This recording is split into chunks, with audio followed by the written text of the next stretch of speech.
বাবরি মসজিদের 101 কিলোমিটার দূরে যে বিজেপির নেতা আসবে তাদেরকে জেসিপি দিয়ে 10 ফুট করে গর্ত করে জীবন্ত পুঁতব।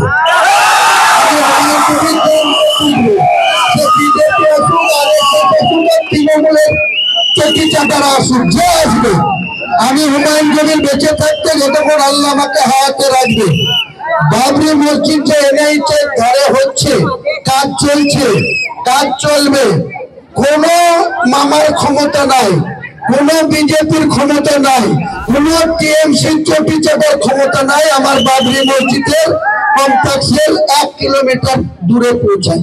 যে আসবে, অর্জুন সিং বলেছিল অযোধ্যায় ভেঙেছি 92 সালের 6 ডিসেম্বর, আবার হুমায়ুন কবির এখানে বাবরি মসজিদ করছে, ভাঙবো।